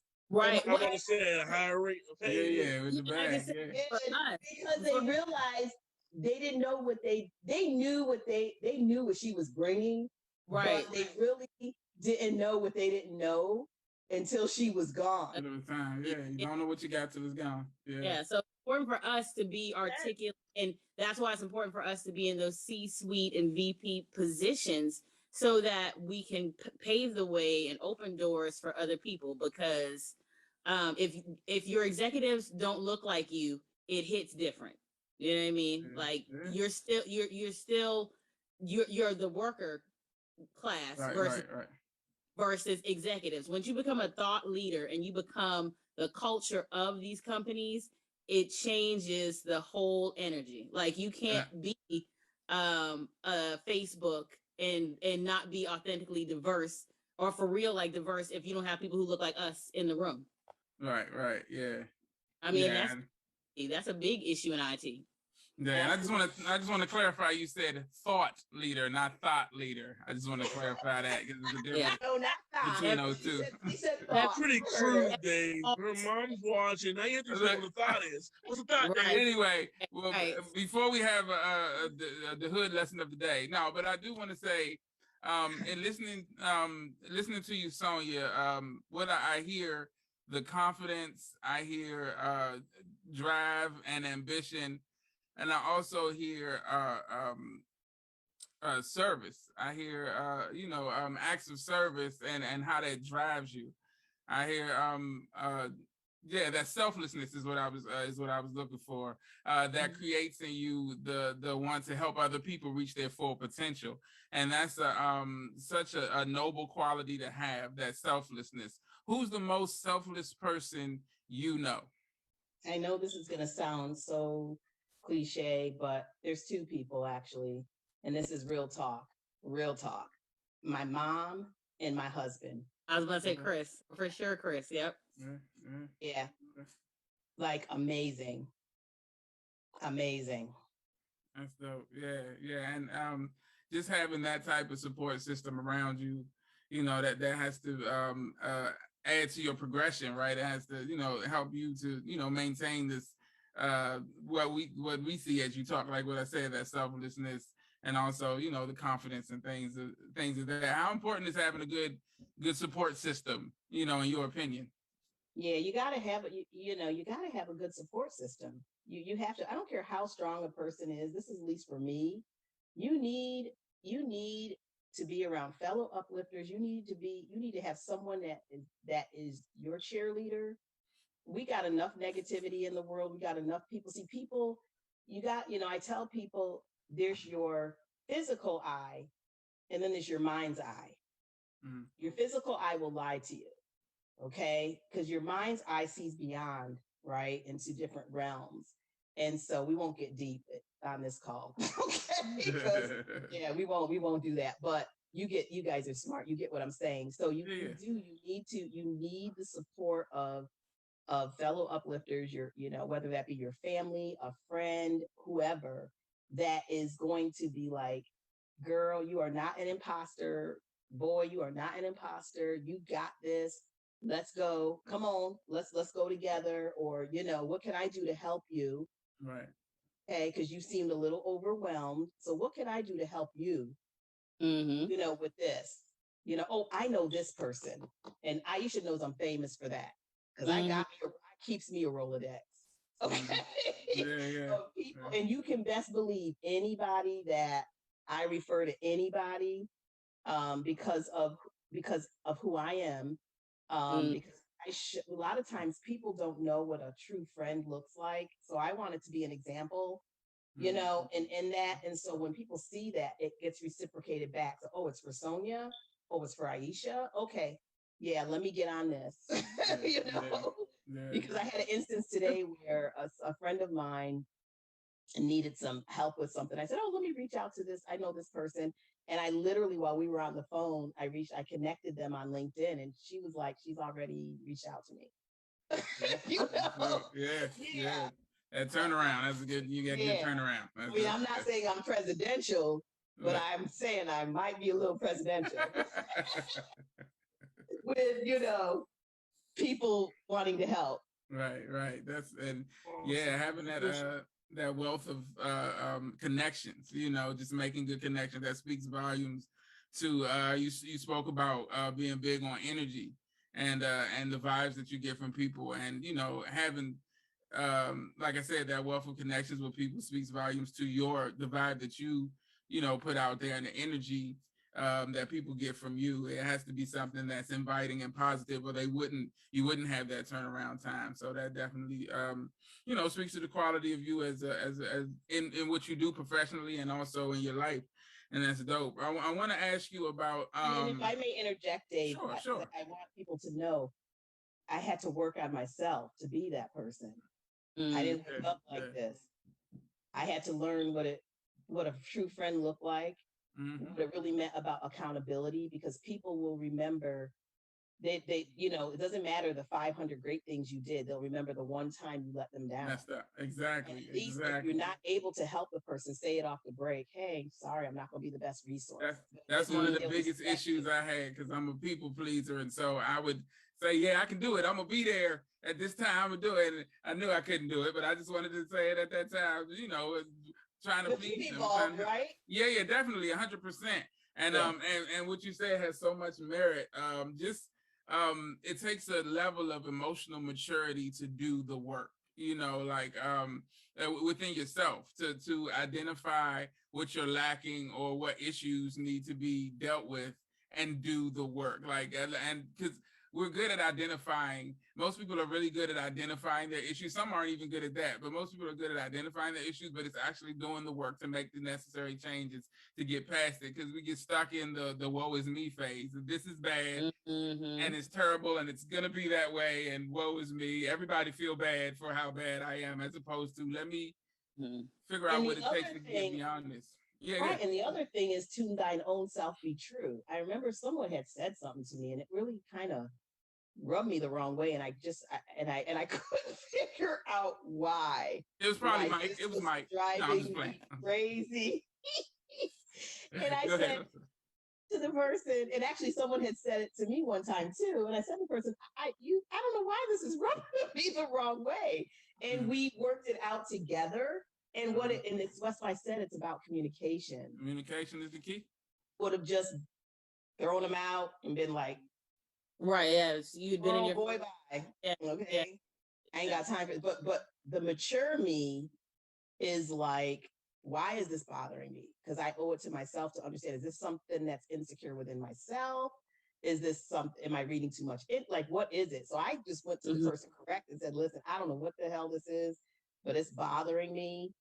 And I just want to be honest with you. And then we worked it out together. And then I had someone say that to me one time, not that long ago, that said, I had said something to someone. They said, I don't know why this is bothering me that you said this. And I was like, oh, I'm sorry. I didn't mean. And then but then it taught me also to be thoughtful in my responses to people. Definitely. And what I say, don't just be vomiting words out, but okay, when me saying this, how is this going to impact this person? And will they, are they going to, understand my message and my meaning, behind it? And that's another, a definite indication of emotional maturity is understanding, and not just understanding, but respecting the difference between impact and intent, and so, so, because a lot of people, if the intention is good, no matter how it makes the person feel, it's like, no, they're all right because I wanted it to be all right. But it's like, no, you got to recognize the impact of it, like how what you say hits, how how what you do affects a person, that might not even be necessarily, it might be something that wasn't even on your radar. It might not even be something that's necessarily rational or something you could pinpoint. Like you said, I don't even know why this is rubbing me the wrong way, but it is. And you just said, 4 times. Are we in Toastmasters? Yeah, right. Look, but no, that's something I've been battling. You gotta watch your ums and your ahs and your nose, and you know what I'm saying? That's something I've been battling with for a long time, and I've just resigned myself to. Because I will say, and Mike and Aisha too can attest to the fact that I will say, I'm so much his is back there, but the fall on his face watching. Anyway, I already told David on this day, October 4th, and we said the time. that he's gonna have that business. And now I'm telling you, Dave, I'm telling you, I'm not a prophet or anything, but just the energy of the vibration I'm getting, Mike too. I see y'all with like the Breakfast Club stuff. I hate doing like comparisons and stuff, but y'all are real. I love it. Y'all are real. Aisha Charlemagne. I heard you're Charlemagne. I am a Cancer though, so there's that. Okay, Michael, I heard you're Charlemagne. Mike's Aisha's Angela Yee. No. David's Angela Yee. I'm Yee? I think really? You said 4 times, motherfucker. You said he's across maybe twice. Yee and the other guy, I forget his name. Envy. Yeah, and DJ Envy. Yeah. Well, and then you guys even let me bring my wine. Thank you, because y'all said we can. Look, sprinkle in some nori, some. I don't know. Say you guys even have sprinkles or some nori. Yeah. That's actually a really good podcast. It's one of my, aesthetic. He put his New York Giants hat up, y'all. I'm sorry. Because he got because Mike got the Washington hat on. You're breaking up my show, baby. Interview. Really? Did you just really do that? Did my husband? Yes. No, my wife is back here shaking her. She's from Brooklyn, so I'm like, you don't see none of that in the house when we together. Like, hey, I wasn't saying that a couple weeks ago either when we whooped that ass. Ooh. Hey, we whooped it 2 weeks ago. Mike is trying to get some stuff started. He's a true I hate Dallas from a long time. Dallas more. Don't worry about it. But the clear indication of a good conversation is we've gone past our time here. There's one more thing I want to bring up before. So there's 2 questions I always ask every guest. But before I do that, real quickly, I want to talk about Authentic Conversations with Sonya. I saw it on the website, and it looks like it's going to be something that's dynamic. Where did the idea for it come from, and what exactly is it? Yeah, so Authentic Conversations with Sonya, with my 39 subscribers. We hold it on strong, y'all. So thank you. So on this day we have 39, but I need 1,000 so I can get monetized, and I need the views and stuff. But I have to put some content up, and so and in all honesty and truth, this is really divinely orchestrated and serendipitous, because I know about the lower thirds, and I did my own little video and stuff, but I wanted some things to look a certain way. You did the video, you said? We're a year in. Yeah, I did the intro video. That's nice. That's nice. And so it's all right, thank you. But there's some stuff that I really, and so I just said, you know what, I'm just gonna put the thing up. So I'm gonna have content up this week. But this Authentic Conversation with Sonya was back during George Floyd, because I was, remember, Aisha, you were supposed to be on my show. I remember. Yep. Because and that's where the imposter syndrome comes in. So I have a lot to talk about, and I also want to listen to people and understand, like, what do you want to hear? So I wanted to really talk. So what I've decided is it's going to be conversations to inspire and motivate and uplift, so we can uplift and learn from each other. That's really going to be the main focus of my show. And I'm going to, have guests on there. We'll have, personal care days. We'll talk about everything and anything. It'll be a respectful form, because I'll have people from other races on there, because I am in the D&I space as well. So I'll be talking to people about LGBT, everything.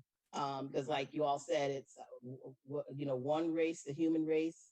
That's what we believe in. And so one love. So that's what that's about. And I'll send you all the links to my website and everything tonight. I'll send everything over so you'll have that. And then hopefully we'll have some content this week. But I need your help, Dave, and I'm willing to compensate you for it. Oh, sure. Yeah, have my $6 ready. I got you. You say that it's only $6.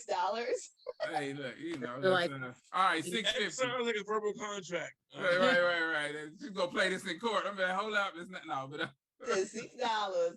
Yeah, so we'll talk about it, but yeah, there's so many people that need what you do, right, that have a lot to say, because I feel like there's so many people that I can be helping, because I'm real, and I just didn't wake up like this, and I want people to know my story and then other people's stories, because we all have things to learn about each other. For sure. I mean, like some people, they will just love the conversation around compensation. Like, I want to start this job. What should I ask for?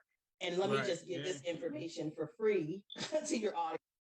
My dad said to me once, the first person that mentions salary eats it. What that means is, when you are on a job interview and they ask you, what is your salary range? right. So a lot of people, let me just cut to the chase, give you the end of the story. How you respond to that is, because in some states it's illegal to ask, for the employer to ask you that question. Not in all states, but in some states. So how you would answer that is, it really just depends. I'm sure that this job has an associated salary band, or it has a band associated with it. What is that? What is that band, if you don't mind me asking? Because I said this to a client of mine. I said, because she ended up getting $25,000 more. Because let's just use this as an example. Say the band is 50 to 100,000, and you don't know that. Okay, you're going in at 55, and they're ready to pay you 85. And you thinking you did something. Right. Yeah. You don't know. And they definitely happy. So now they can hire another person, because they don't. With the other half. This is facts, y'all. This is facts, and this is free information. 100%. Yeah. I've been doing DoD contracting for 15 years. I've seen it, and see people, and how they used to say, don't discuss it's against company policy to discuss your salary with other people. That's so people coming in won't know what they're supposed to make. Company policy, but it ain't against the law. Right. And so they, and how are we going to know what we don't know if we don't talk to each other? We don't share it with each other.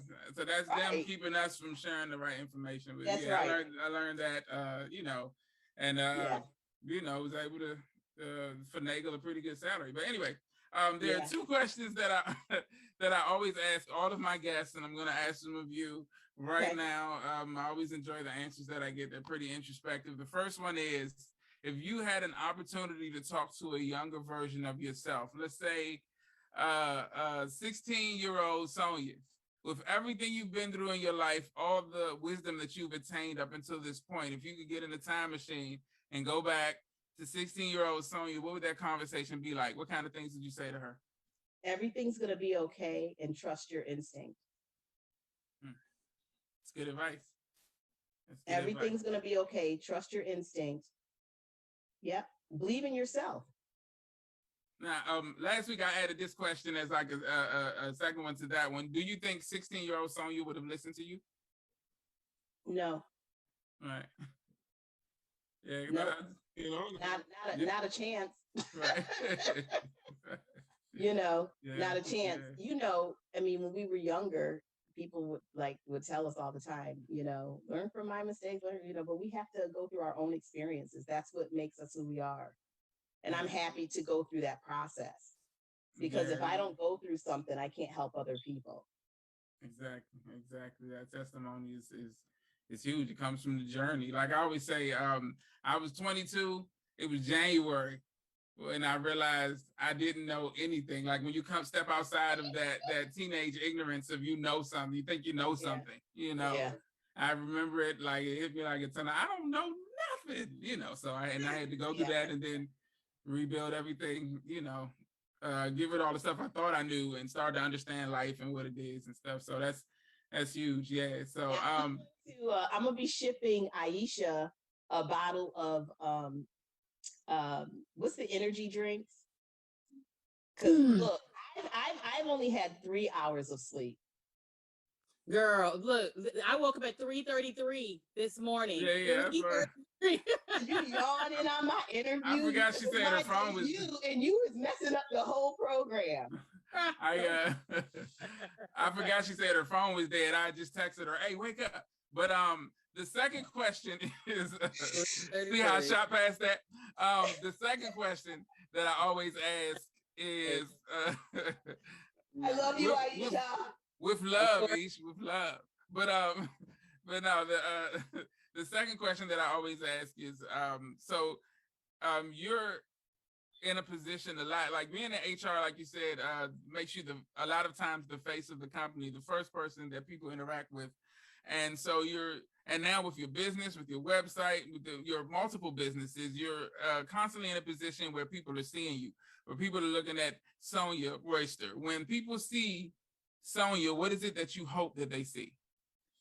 I hope that they can see that I'm authentic for real, because what I want people to really understand is that I didn't always work and really was around people that I could bring my whole self into a conversation and also to work, but that I'm authentic and that I bring myself and I'm respectful and I listen and I genuinely care for people. Okay. Yeah. What it's about is being authentic. And so that was so calm, PC. Is it now, Aisha? That was so calm and PC. I was like, the first thing that came to my mind was boss, diva. That was the first thing that came to my mind. But I definitely move like a boss. Right. I had to say, look, I see a boss raised a boss. Right. Yeah. Like a boss in the Rakisha Ross, yeah. The only thing I would amend about that, and you said it a few times, that you move like a boss, I would say you move as a boss. As a boss, yes, I like that. I live in it. Yeah, take that. Thank you. Yeah, as a boss, I like that. Definitely carry yourself with that energy. Like I said, the confidence, the selflessness is all there, and it's readily apparent. And this has been such an amazing conversation. Thank you so much for coming and hanging out with us and putting up with our buffoonery for a couple of hours. I appreciate it. I enjoyed it. This is like the best, you guys. Anytime. This is so awesome. I want to thank you guys so much for having me on your show. I feel so privileged and blessed for you guys asking me. So happy. So thank you so much. I don't know if somebody canceled and that's why, but I don't even care. No. I'm just happy to be with y'all. I'm just so happy. No, you would have. So I typically book the guests, and I reached out to Aisha and was like, "Come on, let's who you got? What you got for us?" And she's like, "I got a good one for you. I got it. Okay. So All right. So that's I'm not feeling like a second pair of shoes, secondhand shoes. Oh. I'm just messing with y'all, Joking. Look, you Ferragamo, okay? Ferragamo. Yeah. I like my Louis girl. No, that too. Yeah. I like my labels once in a while. And I see sis back there with Adidas. I was in my Adidas all day today. Were you? Oh, man. Everything, the same thing. I love Adidas. It's so comfortable. I don't even want the world to look at me. And shame myself. I don't even want people to know. Okay, but before we wrap up, this is for Dolores. I used to tell I wore Adidas like in school, everything. And I remember I would tell people it stands for All Day I Dream About Sonya.